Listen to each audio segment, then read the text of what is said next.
સૌમ્યા, એ આવી ગયો, એ આવી ગયો.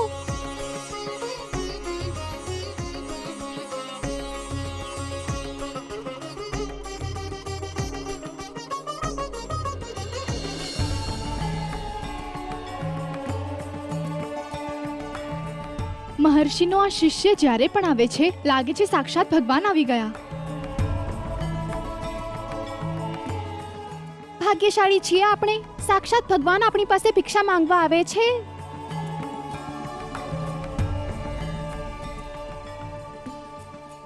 ભવતીય ભિક્ષામ દેહી.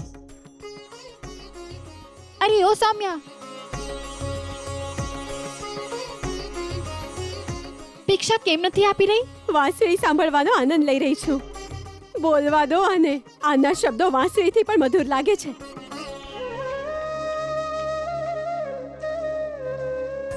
ભવતી ભિક્ષામ દેહી.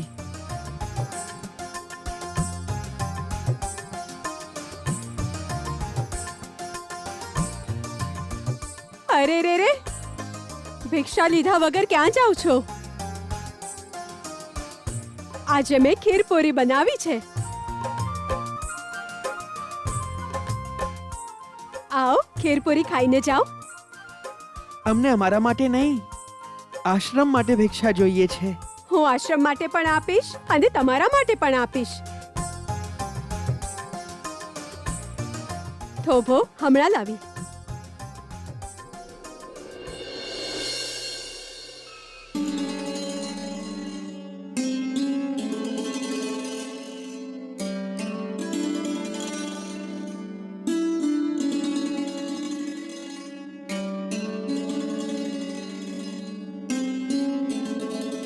નહીં સુદામા,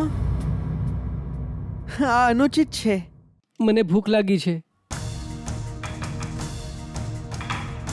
સુદામા, આપણને જે ભિક્ષા મળી છે એના પર કેવળ આશ્રમનો અધિકાર છે. પરંતુ મને તો ખીરપૂરી અલગથી આપી છે. એના પર પણ આશ્રમનો અધિકાર છે સુદામા. નહીં, આ સત્ય નથી. જે ભિક્ષા આશ્રમ માટે છે એના પર આશ્રમનો અધિકાર અવશ્ય છે, પરંતુ આ તો મને અલગથી આપી છે. આના પર કેવળ મારો જ અધિકાર છે. પાસે જો સ્વાદિષ્ટ ભોજન હોય તો હું સ્વયંને રોકી નથી શકતો.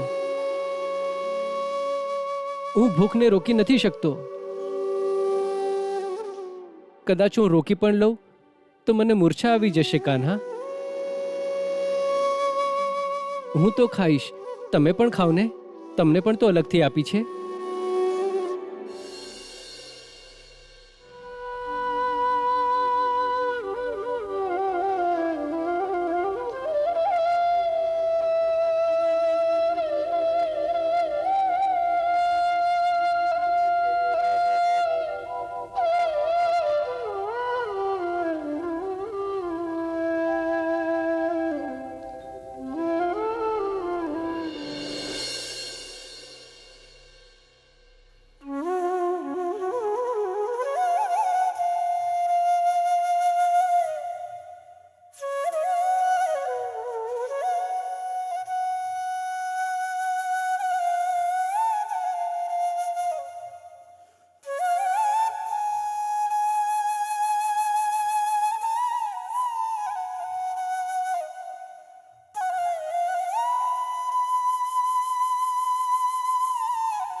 અહીંયા કેમ આવ્યા છો તમે? સુદામા, હું ઈચ્છું છું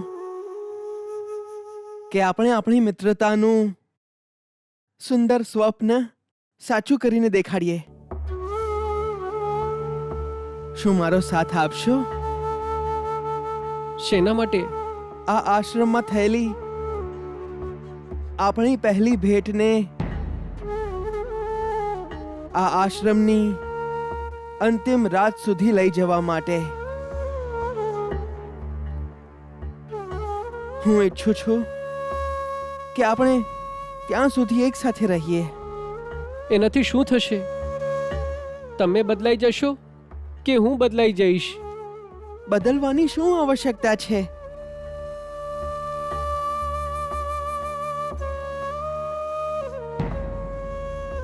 આવશ્યકતા નથી હોતી, છતાંય મનુષ્ય બદલાઈ જાય છે. કૃષ્ણ, તમે નથી જાણતા, ગરીબીની સૌથી મોટી નબળાઈ એ છે કે એની પહોંચની દૂરની વસ્તુઓ, એની આશાઓ તત્કાળ પંક્તિ બની ઊભી રહી જાય છે.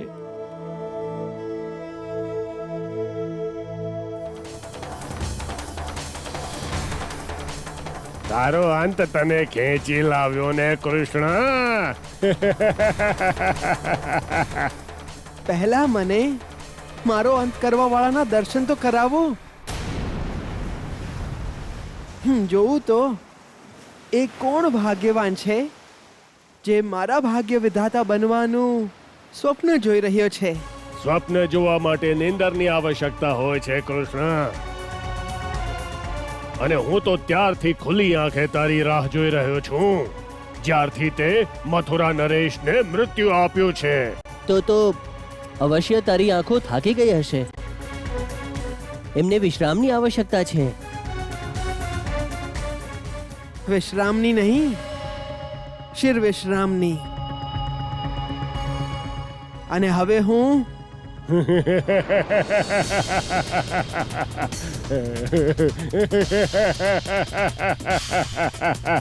ઘણી બધી વિદ્યાઓ ગ્રહણ કરીને આવ્યો છે ને કૃષ્ણ, પણ શું લાભ? તારું બધું જ જ્ઞાન, તારું અનુસંધાન, તારી અસ્ત્ર શસ્ત્ર વિદ્યા મારા પેટમાં જશે. અમે તો તમારું પેટ જ ફાડવા આવ્યા છીએ. તમારા પેટમાં અમારો ગુરુપુત્ર છે, અમે એને લઈ જવા આવ્યા છીએ. નહીં કૃષ્ણ, નહીં.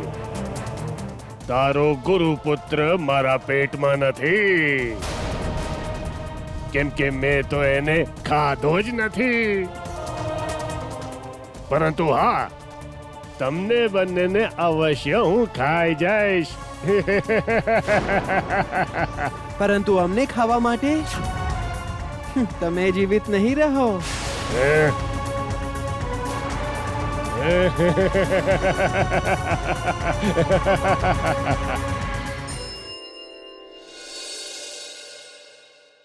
મહર્ષિ ગર્ગને ઉદ્ધવના પ્રણામ. આયુષ્માન ભવ. ઉદ્ધવ, શું વાત છે? આજે અચાનક મથુરા તરફ? મથુરામાં કૃષ્ણ છે મહર્ષિ, એટલે. અર્થાત તમારા ભાઈને મળવા જઈ રહ્યા છો? નહીં, હું તો મારા પ્રભુના દર્શન માટે જઈ રહ્યો છું. આટલી ભક્તિ કરો છો કૃષ્ણની? કોઈ ન કરી શકે એટલી મહર્ષિ. ગોકુળની ગોપીઓથી પણ અધિક, રાધાથી પણ અધિક. મહર્ષિ ગર્ગ, ગોપીઓની ભક્તિ નહીં, આસક્તિ છે, પ્રેમ છે, અનુરાગ છે. અને પ્રેમ કદાપી ભક્તિ ન હોઈ શકે, કેમ કે પ્રેમ તો બાહ્ય રૂપને કરવામાં આવે છે ને, અંદર વસતા આત્માને નહીં. એટલે ગોપીઓનો પ્રેમ ભક્તિ કદાપી ન હોઈ શકે. ચાલો હવે હું જાઉં છું, કેમ કે મારું મન તો વ્યાકુળ થાય છે કૃષ્ણના દર્શન માટે. પ્રણામ મહર્ષિ. આયુષ્માન ભવ.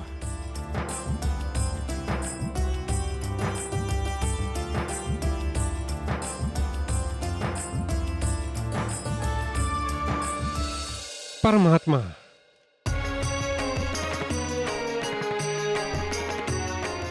આપના પ્રિય ભક્ત ઉદ્ધવને અહંકાર થઈ ગયો છે, અને આ અહંકાર એની મુક્તિના માર્ગમાં અવરોધ ઉત્પન્ન કરી શકે છે. હે પ્રભુ, એના અહંકારનો વિનાશ કરીને એનો ઉદ્ધાર કરી દો. જેવી આપની આજ્ઞા ગુરુદેવ.